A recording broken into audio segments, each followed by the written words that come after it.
Hello student, welcome to the math solver. आज की इस क्लास में हम क्लास 10 मैथ अध्याय नंबर 6 त्रिभुज यानी ट्रायंगल की प्रश्नावली 6A को सॉल्व करेंगे। उससे पहले अगर आप चैनल पे नए हो तो चैनल को सब्सक्राइब कर लें ताकि अगली वीडियो जो मैं बनाऊँ उसका नोटिफिकेशन आप तक करे। और हाँ, वीडियो के डिस्क्रिप्शन में व्हाट्सएप ग्रुप का लिंक दिया है, तो वहाँ से जाके व्हाट्सएप ग्रुप से ज्वाइन करिए। तो चलिए बिना टाइम वेस्ट किए शुरू करते हैं आज की क्लास। पहला क्वेश्चन देखते हैं। निम्नलिखित युग्मों के दो भिन्न भिन्न उदाहरण दी हुई। ठीक, तो पहला क्या दिया है? समरूप आकृति। इसके हमें दो उदाहरण देना है कि कौन कौन सी आकृति समरूप होती है। सोचो कौन कौन सी दो आकृतियां समरूप होती हैं। समरूप मतलब एक रूप जैसी। ठीक है, दो उदाहरण देना था हमें, भिन्न भिन्न यानी अलग अलग। तो पहला हो जाएगा यानी ए, दो वृत्त परस्पर समरूप होते हैं। दो वृत्त परस्पर समरूप होते हैं।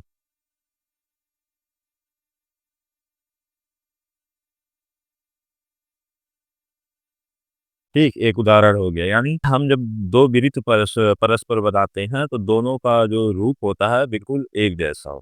ठीक, तो वही इसमें पूछा था, तो एक उदाहरण हो गया। अब बी देखते हैं। दूसरा उदाहरण हो जाएगा, दो वर्ग परस्पर समरूप होते हैं। दो वर्ग परस्पर समरूप होते हैं। समरूप होते हैं।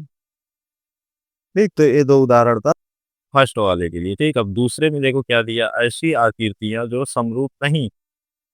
ठीक, अब की बार हमें ऐसा उदाहरण देना है जो समरूप ना हो। तो दूसरे के लिए दो उदाहरण देख लो। पहला यानी ये हो जाएगा, एक वृत्त और एक त्रिभुज समरूप नहीं होते। वृत्त यानी गोल होता है और त्रिभुज में तीन भुजा होती है, तो ये कभी भी समरूप नहीं हो सकते। लिख लो। पहला उदाहरण, एक वृत्त और त्रिभुज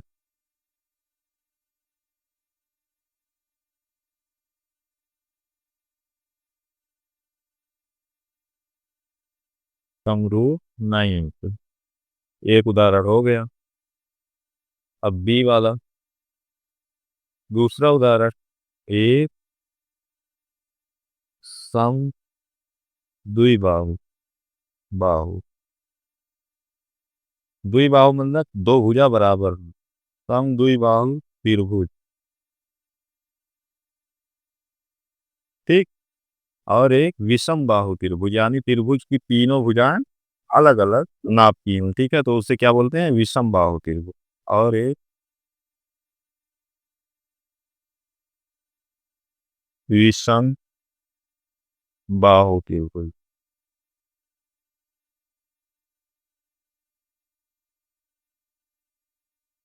ए और एक विषम बाहु त्रिभुज समरूप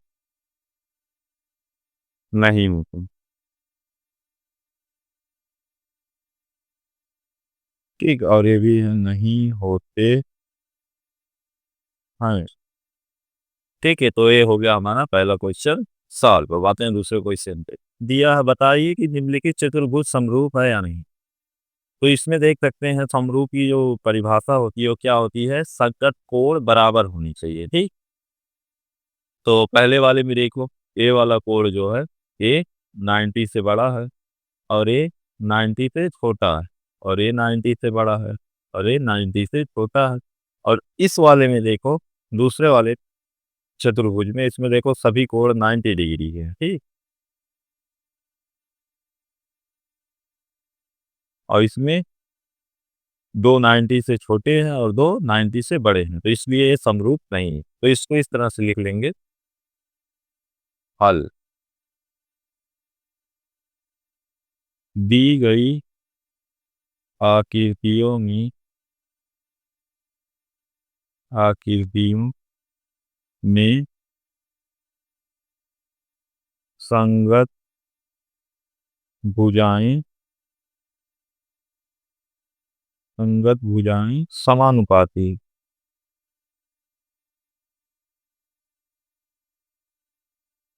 समानुपाती है, परंतु संगत कोण बराबर नहीं नहीं है। ठीक, इसलिए ये आकृतियां समरूप नहीं है, इसलिए ये आकृतियां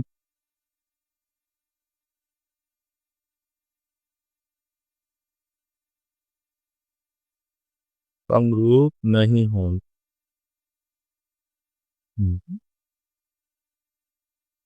अगला क्वेश्चन देखते हैं। क्वेश्चन नंबर 3, बताइए कि निम्नलिखित चतुर्भुज ए बी सी डी और पी क्यू आर एस समरूप है या नहीं। तो इन दोनों चतुर्भुज में देखो, संगत कोण सभी के सेम है, यानी डी कोण डी जो है हमारा 85 अंक का है, तो कोण एस यानी इसका संगत कोण 85 का है। कोण सी 70 का है, तो इसका कोण आर 70 का है, यानी बराबर है। 105 है, ये भी 105 है, ये 100 है और ये भी 100 है। तो इसके सभी संगत कोण बराबर है, तो इसलिए ये समरूप है। इसको इस तरह से लिख लो। हल, दिए गए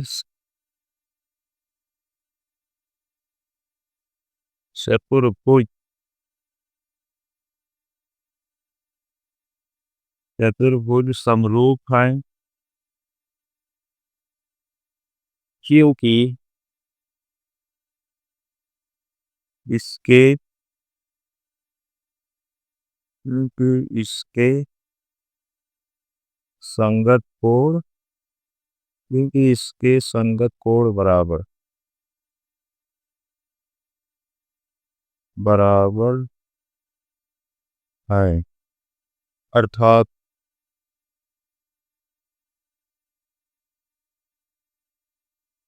कोण ए का संगत कोण है कोण पी बराबर है। कोण बी का संगत कोण है कोण क्यू। कोण सी का संगत कोण है कोण आर। और तथा कोण डी का संगत कोण है कोण यस। ये सभी कोण बराबर है, इसलिए समरूप है। तो आज की वीडियो में इतना ही, मिलते हैं अगली वीडियो में अगली प्रश्नावली को लेकर।